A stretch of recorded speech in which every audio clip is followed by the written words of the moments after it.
So, I'm San, I'm Fatou. and Natalie is here. Nataliya is here in spirit because she's not feeling well, but she was a really big help in our presentation. So we're talking about the stereotypes in joy, especially stereotypes in society. So we had a couple of questions just off rip based on joy itself. So it's kind of like a really broad topic because it encapsulates happiness, contentment, and everything like that. So when trying to come with something that we personally wanted to figure out, but also related to us and would make sense in a research form, we ended up with how does who we are determine our joy as our broader research question.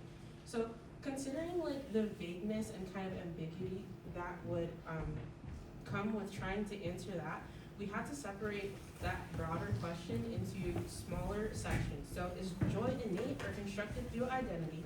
Must we feel confident in our identity to feel joy? How do differences in identity affect shared joy? And do inherently joyful objects exist? If it were possible, how could we make one single thing that makes everybody happy?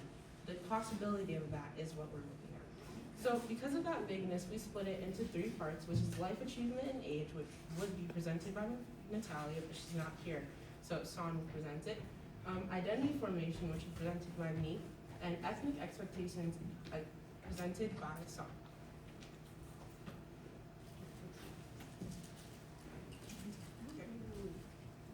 So this is life achievements by Nataliya, and she has a range of 20s to late 50s of how like we are expected to achieve certain milestones. For instance, when you're like around 18, that's when you like officially become an adult, and people like look at you in a certain way until like you're 20 or 25. That's when you have to, you're most likely to graduate college, and in your 30s you would probably get married, and in your 40s settle down, blah blah blah. But unfortunately, due to a lot of changes in modern times, most people cannot do that anymore.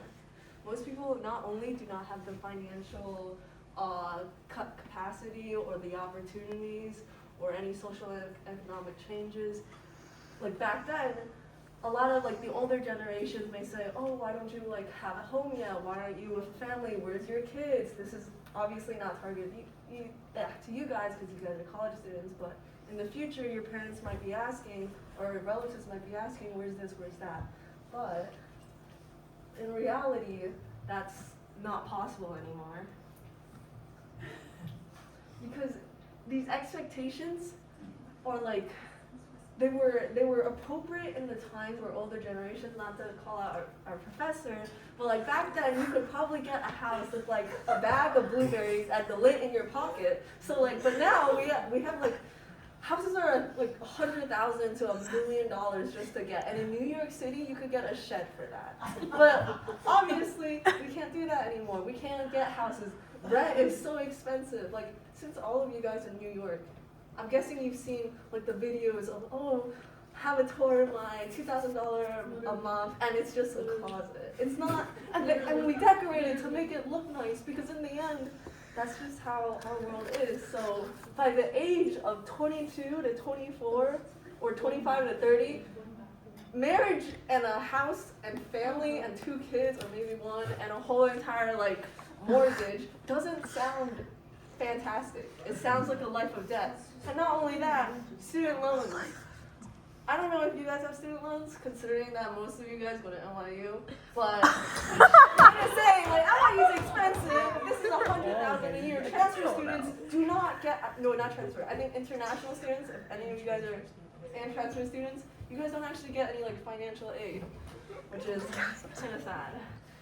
But overall, Nataliya's point was that the life achievements and the life stereotypes in our generation that is going on, it's all false. It's a stereotype that we are forced to get into, and if we're seen by 30 and not having a family and not having kids or not having a husband, we're just looked down on as like, oh, she's too old or he's too old, like why don't they have a house yet? Why don't they have like 3 kids and 2 dogs?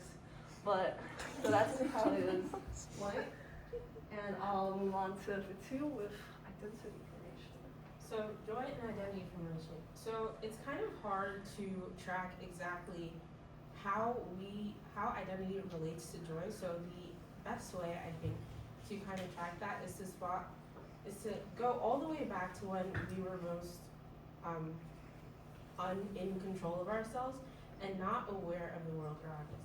So that would be in our primary adolescence, which is when we were tiny babies. Tracking our prenatal derivations of joy determines what is innately joyful for us. Through this, we can discover that humorous, less unanticipated actions from familiar faces, parents, 24/7 satisfaction, but with only external stimuli impeding joy, with like smiling or laughter, and then social mirroring, smiling, laughter, and coordinated effect with caregivers, kind of all stimulates joy. So already we can kind of see a tie to that familiarity or recognition of certain actions that really accelerates or begins our joy. So Daniel Stern and Colin Trevarthen demonstrated that infants' earliest positive emotions are tied directly to primary attachment figures who become objects of joy. In this sense, we identify with those who care for us, and joy is placed within those relational bonds. So we can see already that it's the relationship that we have with objects or with faces that we recognize that really begins how we feel joy. So this pattern of joy in alignment is established from that early childhood and only strengthens from then on. Social identity theory by Tatchell and Turner and research on emotional socialization show that we adopt emotional preferences endorsed by our in-group or a community, a clique. We learn that which objects/events are appropriate sources of joy. We develop emotional boundaries based on societal expectations. Thus, alignment defines what is joyful and what is not.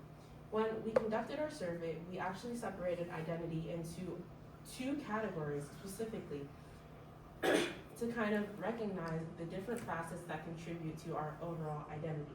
So our objective identity refers to predetermined facets of identity that have been with us since birth and have not been changed voluntarily. And our subjective identity refers to our personal self-alignment and identification that can be altered at whim. So let's say me, for example. I was born black. I did not choose to be black, but I was born black and I was born a female, and I did not change that about myself. I was born into a primarily Muslim household, and I did not change that about myself. That is my objective identity, which has been with me since birth, and I haven't been able to change. My subjective identity, what I like to read, what I like to listen to, things about myself that have been altered at whim as I've grown and developed into the person who I am today, combine together to really make who I am. It makes me Fatu. So we can kind of see in our survey that there is a direct correlation between how negatively or positively we've been affected in the world compared to our subjective or objective identities. When asked on a scale from primarily negative to primarily positive, how does our objective identities shape our experience of the world around us, we see that there's a primarily positive reaction, or kind of like a varied reaction based on our objective identities, things that we cannot change about ourselves. So 20% of our respondents voted 2, and then the same amount voted 5, and there was kind of like a variation between them. But when asked about subjective identities, we see that the response is primarily positive.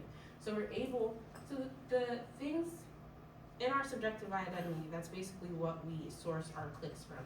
And objective identity kind of represents what we've been taught since we were born to really recognize as positive or negative. So this would include cultural heritages or like traditions in our lives. Our survey reflects this. How we present ourselves correlates directly with, you guys can't see that, but it says allow ourselves to enjoy. Because presentation is tied to personal desire and social signaling, self-expression begins to limit joy. True limitations to joy emerge in community and social grouping, shared identity categories, the desire for relatability and acceptance, and self-policing through social norms. I don't know if you guys realize this, but once we enter into these cliques, from the time that we were in high school, I know a lot of people on the survey said that they kind of developed their subjective identity from kind of middle school into high school. We shape these things. We kind of exclude ourselves from certain people and integrate ourselves into others, and therefore we kind of limit what we see as joyful. So consider this as an example. Makeup wearers in a community of makeup wearers develop a discomfort with appearing barefaced.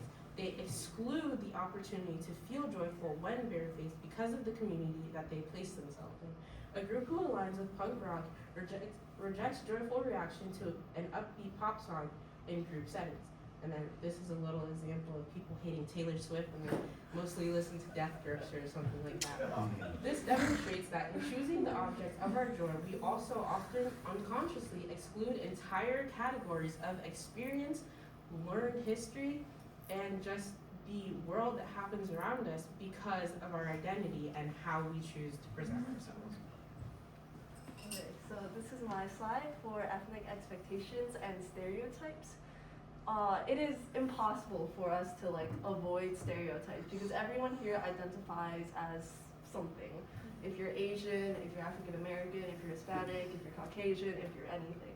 But since I'm Chinese American and Nataliya and Fatou are African American or in a Black or Jamaican heritage, we use our stereotypes.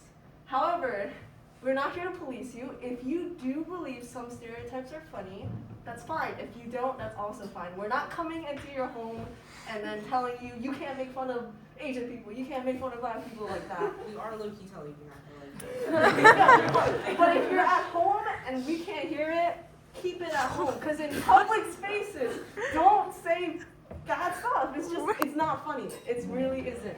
So most likely try to be nice. And there are positive, neutral, and negative stereotypes. Everyone knows this, but in the end, all of them are negative, either way. But here's some stereotypes that can be listed for African Americans and Asian Americans. They're not nice. None of them are nice. You shouldn't say them, or you shouldn't assume, oh, because they're this, they're loud. Because they're this, they suck at driving. So, and this could go on to anything, even being a guy or a girl, being someone with glasses, having blonde hair, having black hair, it doesn't really matter. You can make assumptions, or society has made assumptions about everyone. No one has escaped discrimination.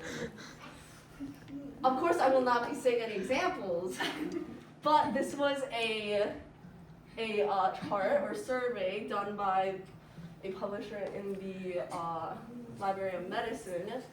The competence means intellect, right there, how smart you are, and work means how empathetic you are. This is not true. This is a survey.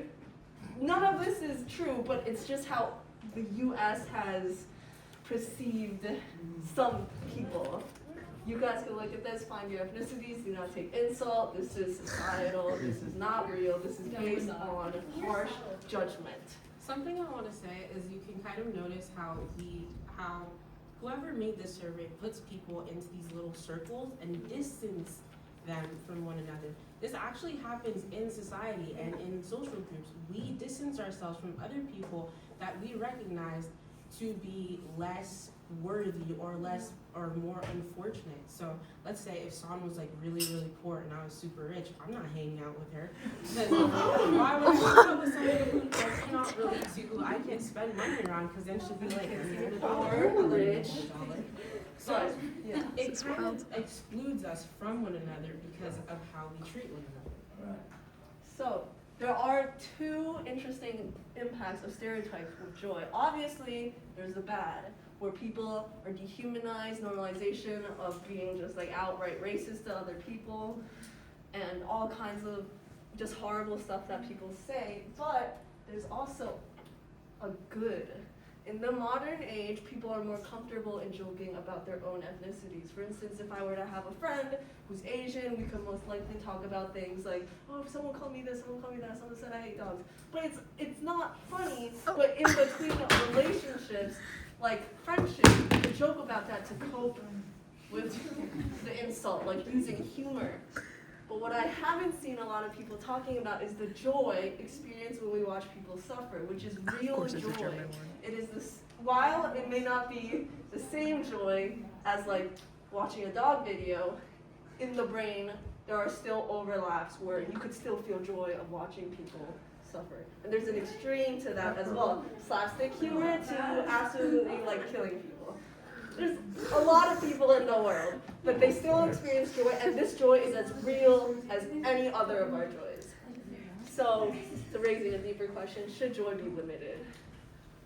If joy is so deeply shaped by achievement, wisdom, age, identity groups, social norms, self-expression, culture, ethnicity, and race, then the inherently joyful objects or events become increasingly rare. Many are not objectively joyful, but constructed through psychological development and reinforced by our social identities. To answer our research question, or the several questions that we kind of broadened on, joy is not purely innate nor purely constructed. It emerges rather through unique developments in our lives, which determines the emotional meaning of objects and events. Okay.